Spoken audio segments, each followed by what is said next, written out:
जैसा कि last episode में देखा था, मिजी बीमार हो गया था, जो देख के हॉरन मिजी को उसके घर लेके आता है और साथ में उस जगह पर मिस्यू को भी बुला लिया था। मिस्यू उस जगह पर आने के बाद मिजी को चेक करता है, उसके बाद उसको कुछ मेडिसिन खिला देता है। उसके बाद दिखा जाता है अगले दिन, जिस जगह पर मिस्यू और हॉरन एक दूसरे से बातें कर रहा होता है, उसी वक्त मिजी उठ जाता है। मिजी मिस्यू को देखते हुए कहता है, तुम इस जगह पर क्या कर रहे हो? उसी वक्त हॉरन आगे बढ़ के मिजी का सर को छूते हुए कहता है, ये तो बहुत ज्यादा बढ़िया हुआ, तुम्हारी बुखार चला गया है, अब तुम बेहतर हो। और मिजी तुम्हें कल रात देखने के लिए आया था।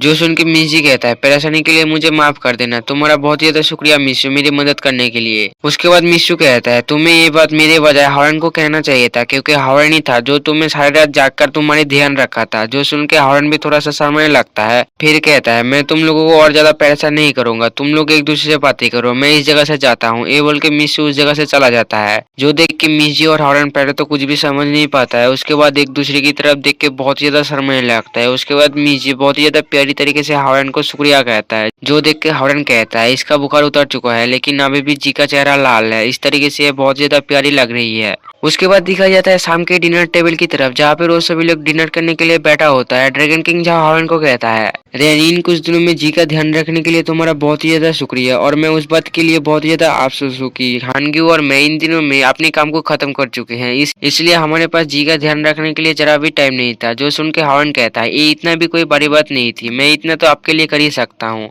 उसके बाद फिर से ड्रैगन किंग कहता है, हमने उन सभी पिल्स की इफेक्ट को फिगर आउट कर लिया है जो तुमने नाइन ड्रैगन पैलेस से लाया था। उन सभी पिल्स को 5 तरीके का कैटेगरीज में डिवाइडेड किया जा सकता है। मिसेस हानग्यू कहता है, जिसमें से पहला कैटेगरी है डिटॉक्सिफिकेशन पिल, और दूसरा है फाउंडेशन डिस्टेब्लिशमेंट पिल, जिसके उससे कल्टीवेशन बेस को इम्प्रूव किया जा सकता है, और तीसरा है ची रिप्लेनिशमेंट पिल, जिसका यूज रिकवर करने के लिए किया जाता है, और चौथा है इम्प्रूवमेंट पिल, जिसका इस्तेमाल कल्टीवेशन रिलम को इम्प्रूव करने के लिए किया जाता है, और पांचवा है इनहेंसमेंट पिल, जिसका इस्तेमाल करके किसी का भी मैजिकल आर्ट को और भी ज्यादा पावरफुल बनाया जा सकता है। फिर कहता है, और हमें पहले ही पता था तुम फिर से नाइन ड्रैगन पैलेस के अंदर जाओगे, इसलिए मैंने इन सभी कैटेगरीज के पिल्स के अंदर से हर एक में से एक पिल को एक छोटे बॉक्स के अंदर रखा हूँ। जब तुम बाद में नाइन ड्रैगन पैलेस के अंदर जाओगे, तब तुम उन सभी पिल्स को अपने साथ ले जाना। अगर तुम्हें उन सभी पिल्स की जरूरत पड़ी तो तुम उन सभी को यूज भी कर सकते हो। ड्रैगन किंग कहता है, अब जबकि nine dragon palace station city के अंदर से दिखाई देता है, तो फिर हम लोग हमारे कुछ लोगों को उस जगह पर जरूर एक्सप्लोर करने के लिए भेजेंगे। और हावरन, तुम उस जगह पे सुहान के साथ जाओ, अगर तुम उसके साथ उस जगह पे जाते हो तो फिर हमारी परेशानी थोड़ी सी कम होगी।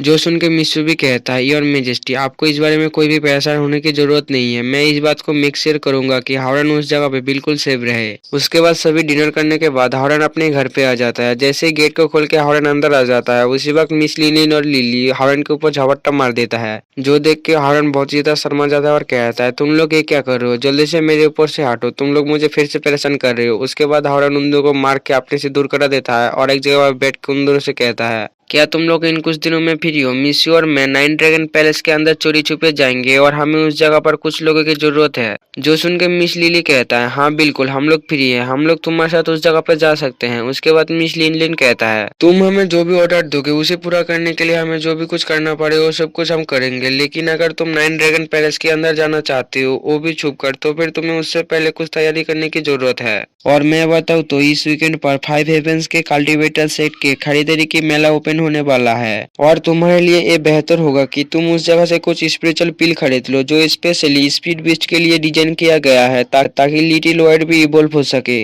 हावरन कहता है, तुम मुझे इस खरीदारी के मेले के बारे में थोड़ा सा समझाओ, वो जगह कैसे काम करता है। उसी वक्त मिस लिन हावरन के पास जाके हावरन को चुप कराते हुए कहता है, तुम उस जगह को एडवर्टाइजमेंट नहीं कर सकते हो, क्योंकि ड्रैगन के कल्टीवेटर को उस खरीदारी के मेले में जाना माना है। जो सुन के हावरन कहता है, तो फिर तुमने मुझे उसके बारे में क्यों बताया, ऐसे भी मैं उस जगह पर जा ही नहीं सकता। मिस लिन कहता है, लेकिन लिली और मैं जिस कल्टीवेशन टेक्निक को प्रैक्टिस कर रहे हैं वो ड्रैगन टाइप की नहीं है, इसलिए हमारे लिए उस खरीदारी के मेले में जाना कोई बड़ी बात नहीं है।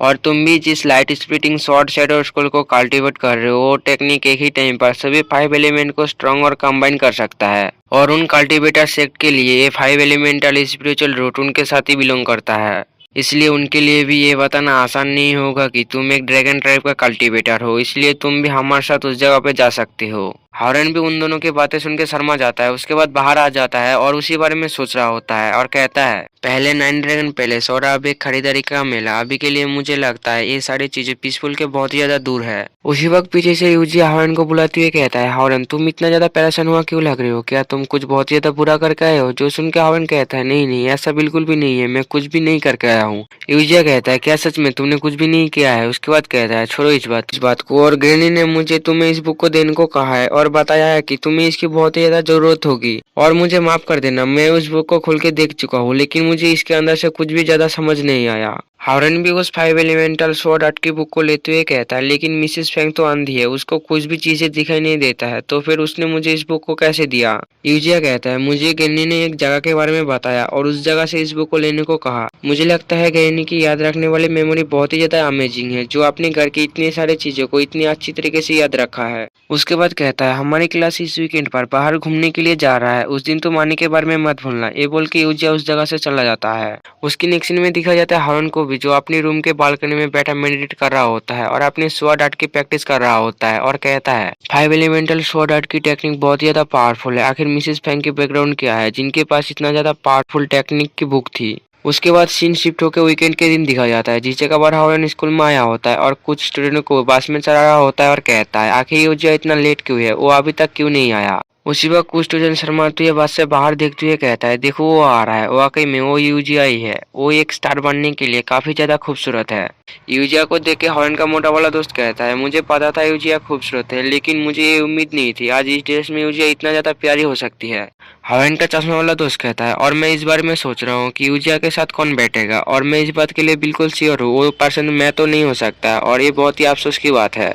उनके सामने दिखा जाता है हॉरन को, जो यूजिया को लेके बस में उठता है और यूजिया के साइड के सीट में ही बैठ जाता है, जिसे देख के वो सारे लड़के बहुत ज्यादा गुस्सा हो गया होता है और कहता है, डैम फिर से यही लड़का क्यों, ये तो हमारे लिए बहुत ज्यादा अनफेयर होगा। उसके बाद बस चलने लगता है और कुछ घंटे के ट्रेवल करने के बाद ही वो सभी सिनन सिटी होटल में पहुंच जाता है और हॉरन और मिस यूजिया सभी को आज की शेड्यूल बताते हुए कहता है, आज सुबह का पहला एक्टिविटी है बड़े बुद्धा टेम्पल में विजिट करना, और दोपहर में तुम लोग अपने हिसाब से कुछ कर सकते हो, और रात में जो भी इंटरेस्टेड होगा वो हमारे साथ इस जगह का नाइट मार्केट को देखने जा सकता है। और होटल ने हमें पहले ही रूम असाइन कर दिया है, इसीलिए सभी स्टूडेंट अपने अपने रूम की चाबी लेने के लिए फ्रंट डेस्क पर आओ। ये बोल के हॉरन और यूजिया भी अपने अपने रूम की चाबी लेने के लिए उस जगह पर जाते हैं, लेकिन दोनों एक ही चाबी लेने लगता है, जिससे मिस यूजिया थोड़ा सा शर्माने लगता है। उसी वक्त हॉरन का मोटा वाला दोस्त हॉरन का पास आते हुए कहता है, वाह हॉरन, तुम्हारे पास अपना एक रूम है जिस जगह पर तुम अकेला रह सकते हो। जो सुन के हॉरन कहता है, ये बिल्कुल भी बढ़िया नहीं है, अकेला रहना बहुत ही ज्यादा बोरिंग है। जो सुन के उसका दोस्त कहता है, क्या तुम चाहते हो मैं रात में तुम्हारे साथ रहूं? हॉरन कहता है, नहीं, अकेला रहना इतना भी बोरिंग नहीं होगा। ये बोल के अपने रूम में जाने लगता है।